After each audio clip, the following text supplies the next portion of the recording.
আশা করছি আপনারা সবাই ভালো আছেন, ভালোর তলে আছেন। আমিও ভালো আছি আর ভালোর তলে আছি। এই মুহূর্তে আপনাদের যে ঘটনাটি শোনাবো সেটি শোনানোর একটা উদ্দেশ্য আছে। আপনারা জানেন যে খুবই রিসেন্টলি আমরা একটা সিদ্ধান্ত নিয়েছি, আর সেটি হচ্ছে যে আমরা যে সমস্ত ঘটনাগুলো ইতিহাসের পাতায় ঠাঁই পায় না কিন্তু ঘুরে বেড়ায় পৃথিবীর অলিতে গলিতে, এই ঘটনার কোনো ব্যাখ্যায় আমরা যেতে পারবো না, কারণ ঘটনাগুলো মানুষের মুখে মুখে ফেরে, সাক্ষী থাকে সময়। আমরা এই মুহূর্তে যে ঘটনাটি পড়ে শোনাবো সেই ঘটনাটিও অনেকটা সেরকম। এই ঘটনাটা পড়লে আপনারা আসলে বুঝতে পারবেন আমি সেই সত্যি সত্যি ইতিহাসের পাশাপাশি আরও যেরকম ঘটনা উঠে আসতে পারে সেই রকম ঘটনার কথা বলছি, যেমন এখন যেটা পড়ছি সেটা। চলুন শুরু করা যাক। এই দেখ, বাস পড়েছে, দৌড়া, সব চল।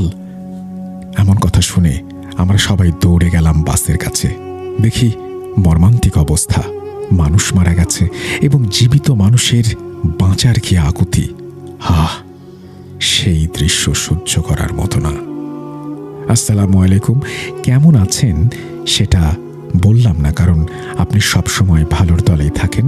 আমি আমার নাম ঠিকানা গোপন রাখার অনুরোধ করছি। এরপরে তিনি তার নাম ঠিকানা দিয়েছেন আমাদেরকে।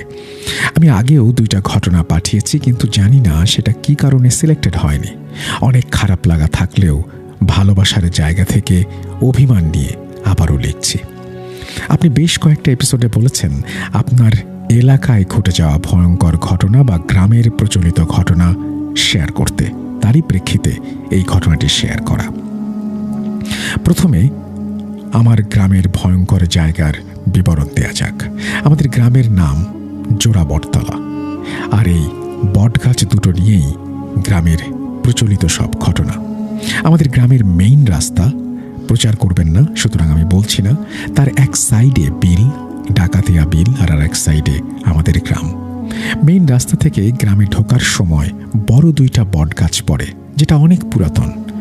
মেইন রাস্তার বটগাছের পাশাপাশি 2টা বড় মাছ চাষের ঘের আছে। বটগাছ দুটো এমনভাবে পাশাপাশি আছে যার মাঝখান দিয়ে আমাদের গ্রামে ঢোকার প্রথম রাস্তা। যাই হোক, ঘেরের এক পাশে মেইন রাস্তা আর এক পাশে আমাদের খেলার মাঠ। আমি ছোটবেলায় দেখেছি সন্ধ্যার পর কেউ ওই বটগাছের ওই দিকে, মানে মেইন রাস্তার দিকে যেত না। সবার প্রয়োজন সন্ধ্যার আগেই মিটিয়ে ফেলত। আমাদের এখানে স্থানীয় বেড়াতে আসলে সেই ভাগ্নে পানিতে ডুবে মারা যায় ওই ঘেরেই। আমাদের গ্রামের 2 মিলাদের ব্যবস্থা করে। আমরা সবাই সেখানে গিয়েছিলাম। গ্রামের লোক, হুজুর অনেক কান্নাকাটি করে দোয়া করে। এরপরেও পুরোপুরি এই ব্যাপারটার সমাধান হয়নি। পরে আবারও সেই হুজুরের কাছে গেলে তিনি অনেক ভেবে চিনতে বলেন, গ্রামের সবাই টাকা উঠিয়ে মাদ্রাসার এতিম ছেলে মেয়েদের সবাইকে দাওয়াত করে তারপর দোয়া করতে হবে, এতিম বাচ্চাদের খেতে দিতে হবে। আগে শুধু একজনের টাকায় হয়েছিল, এই জন্য এর সমাধান হয়নি। পরে আমরা সবাই মিলে গ্রামের বাড়িতে বাড়িতে গিয়ে টাকা, চাল, ডাল এ সমস্ত উঠাই। কোনো এক শুক্রবারে গ্রামের মানুষজন এবং এতিম ছেলে মেয়েদের মিলে মিলাদ মাহফিল আয়োজন করা হয়। অনেক দোয়া কালাম করেছিলাম আমরা। গ্রামের মানুষ এবং আশেপাশের গ্রামের মানুষরাও সেখানে সামিল হয়েছিল। পরে হুজুর যেভাবে বলেছিলেন ওইভাবেই করেছিলাম। তারপর থেকে সেই সমস্যার সমাধান হয়ে যায়। এই ঘটনা 100% সত্যি। কেউ যদি যাচাই বাছাই করতে চান তাহলে আমাদের গ্রামে আসতে পারেন। এক গ্রামের এবং ইউনিয়নের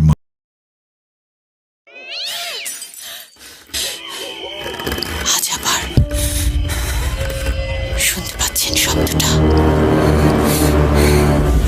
ভয়ের আরেক নাম ভূত.com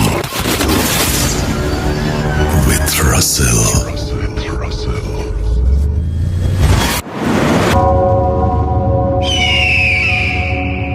আরও 2টি ঘটনা, আর আমাদের এই ঘটনাগুলো পড়ে শুনিয়েছেন শাকিল ফারহান।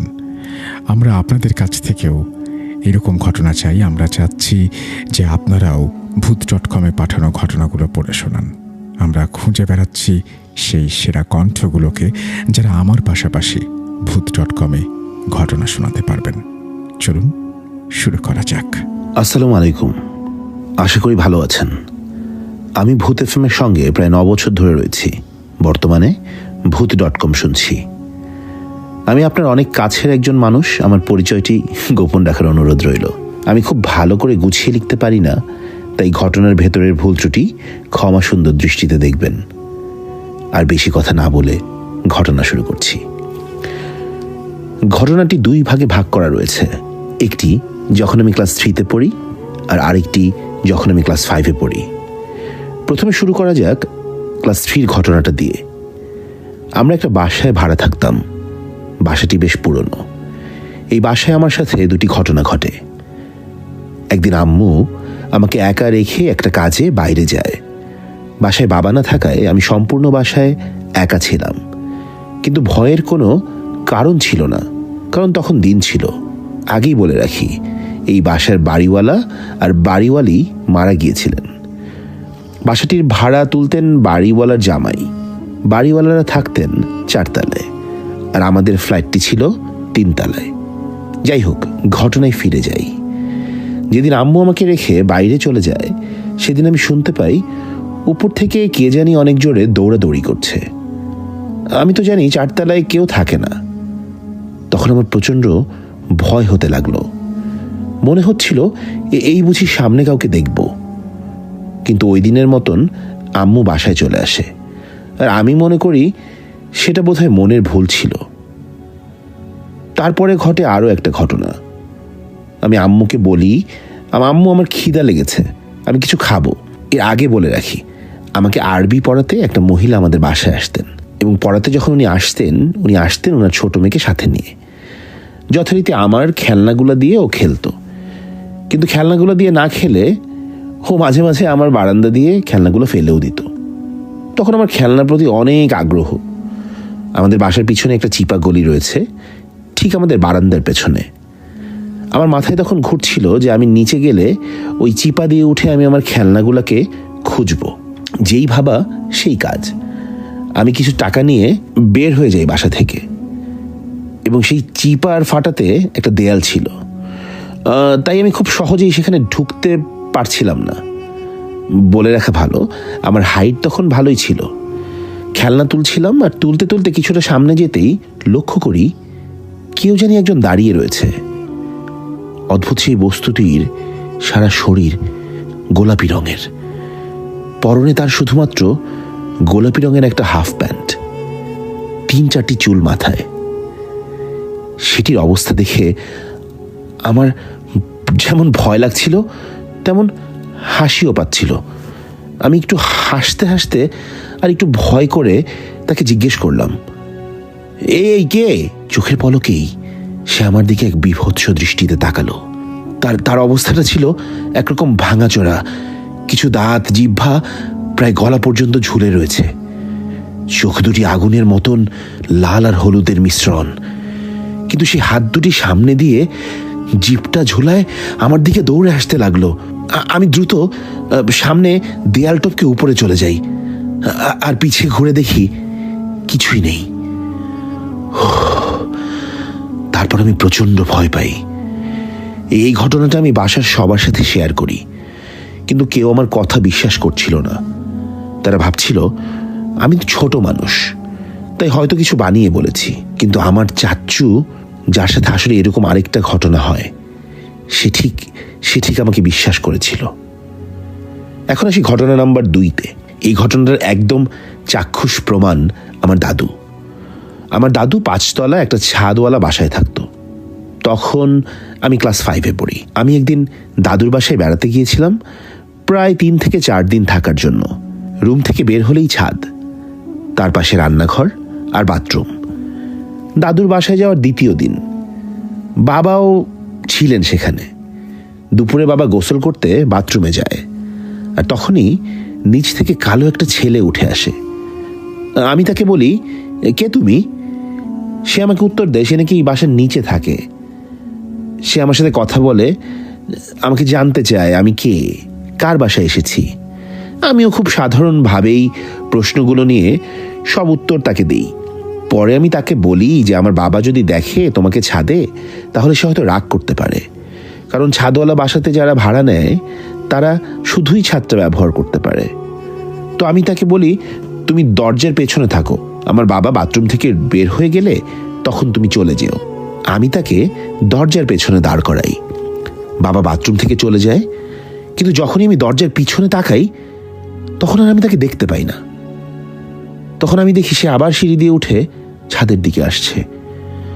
আমি খুব অবাক হই। পরে ভাবি এখান থেকে নিশ্চয়ই কোনো রাস্তা রয়েছে যেখান দিয়ে ও হয়তো আবার সিঁড়ির দিকে চলে গিয়েছিল। তখন সে আমাকে বলে, তুমি আমার সাথে খেলবে? আমি তাকে উত্তর জানাই যে না, আমি খেলবো না, এখন আমার খাওয়ার সময় হয়েছে। কারণ তখন দুপুরবেলা ছিল। তখন সে আমার হাতকে খুব শক্ত করে ধরে। কি শীতল সে হাত! আমার মনে হচ্ছিল সে কোনো মানুষ না, আস্ত একটা স্টিলের খাম্বা। আমি বলছি, আমার হাত ছেড়ে দাও, আমার হাত ছেড়ে দাও।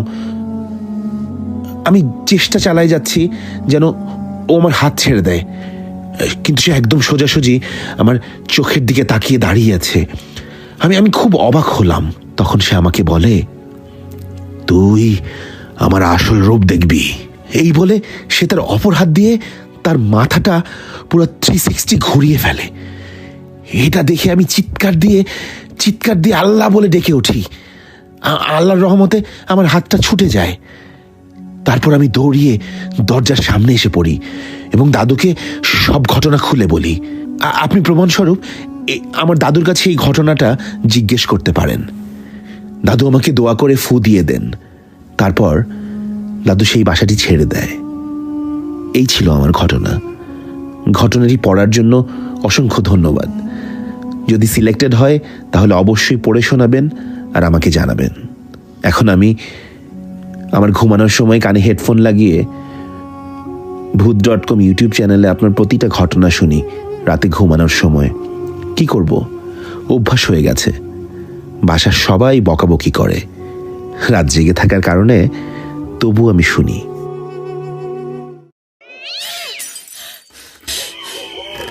আজ আবার শুনতে পাচ্ছেন শব্দটা? ভয়ের আরেক নাম ভূত.com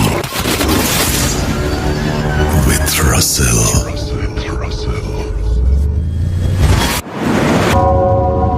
ওয়েলকাম ব্যাক, আপনাদের সবাইকে স্বাগত জানাচ্ছি। তারপর হঠাৎই এক শীতল বাতাস বয়ে গেল আর নদীর পুরো পানি কালো হয়ে গেল। এক এক করে তারা বের হতে লাগলো। কেউ আগুনের দেহ নিয়ে দাঁড়িয়ে আছে, কেউ সাপের মতন সরছে, কারো শরীর নেই, শুধু ভয়ঙ্কর চোখ ভেসে বেড়াচ্ছে চারদিকে। তারা হাসতে হাসতে কর্কশ কণ্ঠে বলতে লাগলো, আমরা ফিরে এসেছি, আমাদের রক্ত দাও, নইলে তোমরা সবাই মরবে। গ্রামবাসী ভয় পেয়ে গেল, কিন্তু আমিনি দাঁড়িয়ে রইলেন স্থিরভাবে। তিনি তাবিজ উঁচু করে চিৎকার করে সূরা পড়তে লাগলেন। বলার সাথে সাথে একে ঝলক সাদা আলো বের হলো তাবিজ থেকে। কিছু জিন গর্জন করে মাটিতে লুটিয়ে পড়ল, কিন্তু সবচেয়ে শক্তিশালী মারিদ জিনগুলো আগুনের স্রোত ছুড়ে দিল গ্রামবাসীর দিকে। আমিনীর দেহ পুড়ে যেতে লাগলো, কিন্তু তিনি থামলেন না। তিনি পড়তে লাগলেন,